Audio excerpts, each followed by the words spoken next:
Kahalagahan ng media at science communicators bilang mga katuwang sa pagpapalawak ng kamalayan ng publiko sa science, technology, and innovation, kinilala sa Bantog Awards for Science Communication. Sa pangalawang taon ng Bantog Awards matapos ang pandemya, layo nitong papaghusayin ang coverage ng mga stellars o science and technology storytellers. Taong 2018 nang ilunsad ang Bantog Awards for Media kung saan kinikilala ang mga science journalist, broadcasters at content creators. Ngayong taon ay muling nagbabalik ang Bantog Awards for Media and Science Communication na may temang Driving Development Through Science Communication.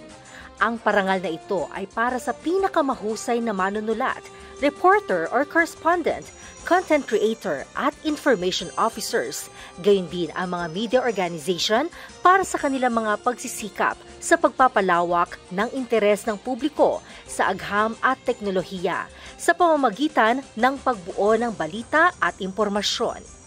Ayon kay Dr. Napoleon Juanillo Jr., Assistant Secretary for Technology Transfer, Communications and Commercialization ng DOST at siya ring Officer in Charge ng DOST-STII, napakalawak at malaki ang papel na ginagampanan ng media sa pagpapataas ng kamalayan ng mga tao sa pamamagitan ng kanilang science, technology, and innovation stories. Today, we gather to celebrate and recognize our local science communicators, our trusted allies at the Department of Science and Technology.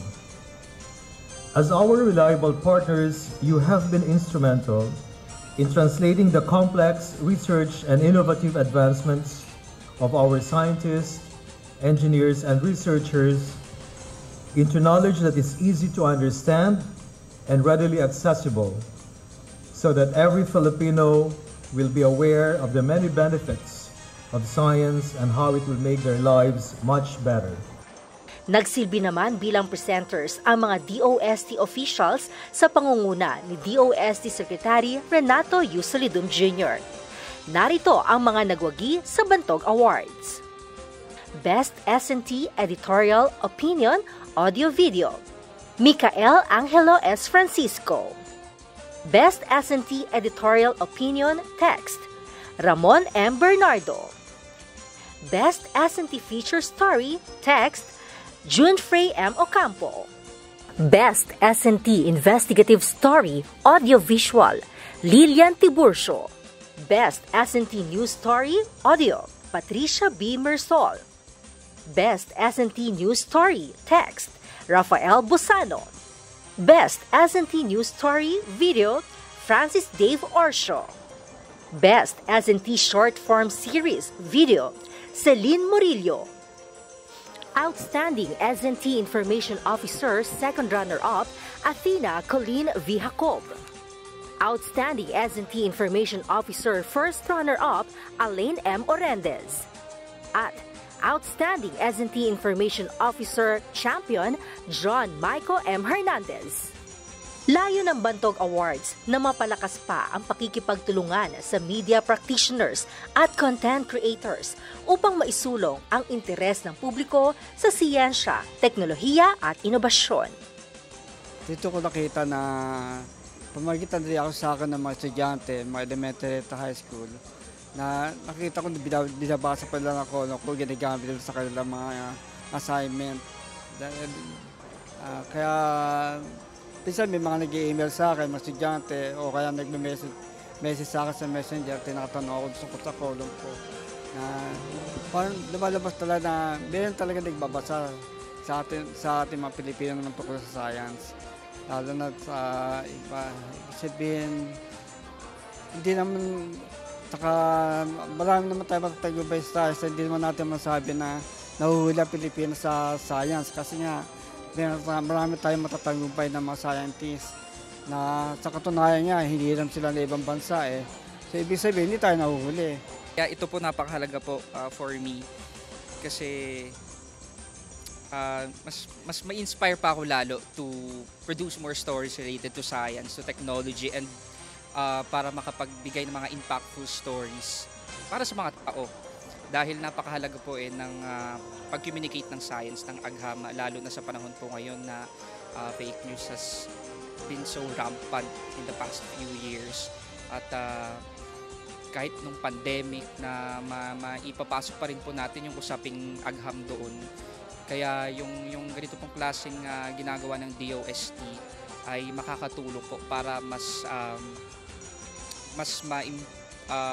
maging better pa yung storytelling ng mga media practitioners, and of course yung kahalagahan talaga to inform the people about the importance of science communication. Sa totoo lang po, hindi po madali ang trabaho ng isang science communicator. Hindi lang po yung sa op-ed, kundi lahat, pagbabalita, pagkukwento ng features.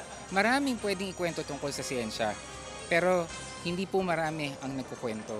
Sa panahon ngayon, marami na po tayong misinformation, marami na pong nagdududa sa siyensya, at siguro ngayon mas kailangan na mas marami magkukwento tungkol sa siyensya. At yung mga ganito pong initiative ng DOST, ito po ay nakapagbigay ng motivation sa mga science communicator, but more importantly, isa po itong reassurance na sa laban na ito, sa pagko-communicate ng siyensya sa publiko, eh hindi po kami nag-iisa. I am deeply honored for this recognition from DOST. Of course, I share this award to all the S&D information officers na meron po tayo sa DOST, specifically sa mga regional offices and provincial offices na patuloy na nagpupunyagi, nagtataguyod at sina-champion ang pagsusulong ng agham at teknolohiya sa ating mga lalawigan. Kami po bilang mga provincial S&T officers, bukod po sa pagiging information officers ay gumagawa rin po ng iba't ibang mga proyekto katulad po ng setup, ng ating po community-based project, ng CES. To cut the story short, lahat po ng programa ng DOST, ang frontline office ay ang mga provincial offices. Kaya kumbaga, we really have a full of hats na sinusuot every day, at kasama doon ang pagiging information officer.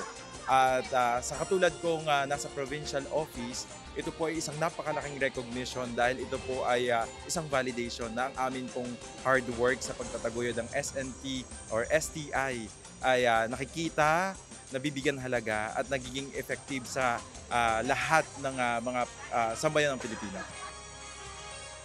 Higit ang kaligayahan ng mga science communicators mula sa iba't ibang media organizations at online platforms dahil pinarangalan at kinilala ng Department of Science and Technology o DOST ang kanilang mga ginawa sa ngalan ng Science, Technology, and Innovation. At yan ang aking balitaghang para sa araw na ito. Ako po si Jel Miranda, delivering science for the people. One DOST for you.